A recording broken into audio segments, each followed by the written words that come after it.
Hey you. Hi. Yes, you're seeing right. This is Mpumi. I'm still alive, but I haven't been on here for so long. And in all honesty, it's because it's just been a rough couple of months. And I know this isn't just true for me. I know a lot of us can say that. And what is freaking me out even more is that we are about to say it's been a rough couple of years. I really want to talk about a common struggle. I'm not going to be talking about this pandemic. I'm going to be talking about something that every one of us, whether we choose to admit it or not, struggle with. And I think those who will say they no longer struggle with this are those who have just given up the fight. Those who have surrendered, who've given away their power to fight and be victorious.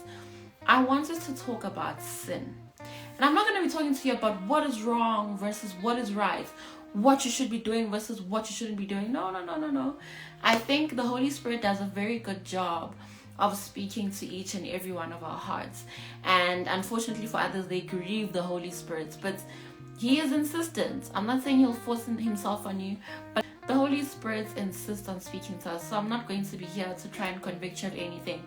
But I am on here to try and speak to you about a way I have found has helped me in fighting with sin, or overcoming sin, or facing its headstrong. It's a small story that I want to relate that is going to drive my point home. Okay, so we read about a guy called Joseph in the Bible, right? So this guy who had 11 brothers who sold him into slavery, who sold him to Egypt because they were jealous of his ability to dream, and they were jealous of how much his father loved him, to the point of the father showing favoritism and giving him a coat, beautiful coat, and not giving the rest of the children. Also, it's because the dad loved the mother so much, but that's not where we are. Joseph finds himself in Egypt, and he is the slave of a man called Pharaoh. So one day, Pharaoh's gorgeous wife comes into the house and finds Joseph working in the house. And she says to him, "Sleep with me." Joseph looks at, not Pharaoh, guys. I'm lying. It's Potiphar. Ooh. So Potiphar's wife comes to Joseph and says, "Hey, sleep with me." And something that Joseph says really is so beautiful and effective in how we can deal with sin. Joseph says to Potiphar's wife, "Your husband, my master, has trusted me with so many things. How can I go against him? How can I do such an evil as to take the one thing from him that he has withheld from me?" And rightfully so, because it belongs to him and him alone. That last part I paraphrased. But what Joseph says, or his response is, "I cannot begin to do such a thing. I cannot take from my master the only thing he has the right to withhold from me. Everything else he's put in my care. He trusts me that much. How can I do that to him?" And when Potiphar's wife was like, "No, don't tell me those things," I can imagine she was really, I don't even want to say the word. But when Joseph was saying all these things, she approached him and grabbed him and wanted to forcefully sleep with him. And Joseph runs away, leaves his coat there, and obviously he gets falsely accused of rape or sleeping with the woman, and he goes to prison. So I've found, and I'm learning to train myself, that every time the devil tempts me with sin, right?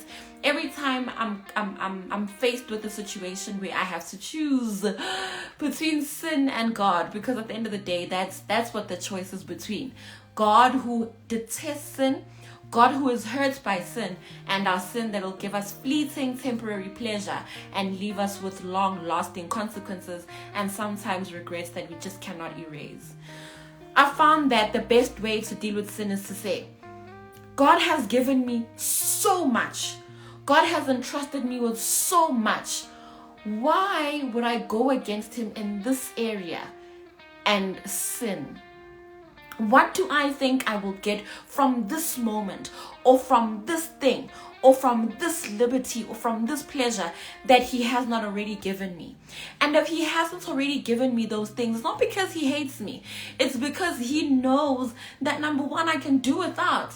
And number two, that every other thing that he's given me is just right for me. So instead of us going into sin and having regrets and facing consequences and all those things, I want you, in the moments where you're tempted, in the moments where you want to do what you know displeases God, to ask yourself a question. He's given me so many things already. He has given me all these privileges and all these pleasures. Why would I want to sin against him? Think about Adam and Eve in the Garden of Eden. Had they taken a moment to think exactly that God has given us the privilege of eating of every other tree in this garden, why would we want to now eat of this one tree that he has forbidden us from eating? What do we think? What do I think I will gain from going against God with this one thing, whereas he's already given me access and privilege and the leisure of everything else? I think that's how we fight sin. Really asking ourselves a question and seeing the beauty of God in giving us already so much, and also just seeing the beauty of saying no to the one thing and seeing how your life pans out. I cannot imagine that we will obey God and live to regret it. I cannot imagine that obeying God will have adverse results than not obeying him. I cannot imagine that. I cannot imagine that God would withhold good things from us. The Bible tells us that God has not withheld anything beautiful from us. And if he has withheld those things, it's probably not yet time to indulge in them. Yes, I'm talking about sex before marriage, but that's not where I am. I want to talk about sin generally. Really, like Joseph, ask yourself that question. Why? Why would I go against my master by indulging in this one thing he has withheld from me, whereas he's already given me so much, whereas I enjoy the pleasures of all these other things? It's totally not worth it. At the end of the day, you realize it's really not worth it. Going against God's law, going against his instruction, doing what he's told you not to do is not worth it. But obeying him, listening to him, now boy, let me tell you, there is so much joy and beauty that comes with that. So remember, the best way to fight sin is to ask yourself a question. Why? Why would I do that when God has already given me so much? And then flee. Don't say, oh my gosh, why? Because as you're asking yourself those why questions, the devil is giving you the answers, because it's also cunning. He wants you to do the wrong thing, so he'll give you the answers. He'll chip away at your resistance. He'll chip away at your resolve to do the right thing. He'll chip away at your morality. So ask yourself that question, and when you come to your senses, immediately run. Run from the sin. That is all I wanted to share today. I'm actually looking forward to giving you more content, more live content like this, not me speaking at a church or whatever, but really where I sit down with you and we think about certain things and we talk about them. So tell me your experience with fighting sin and what's worked for you, and also let me know if you are willing to put this thing into practice, where you really look at that one thing in the scope of everything else that God has done for you. Until next time, I'm Bumike Bonani. I still love you, and I'll catch you in the next video. Bye.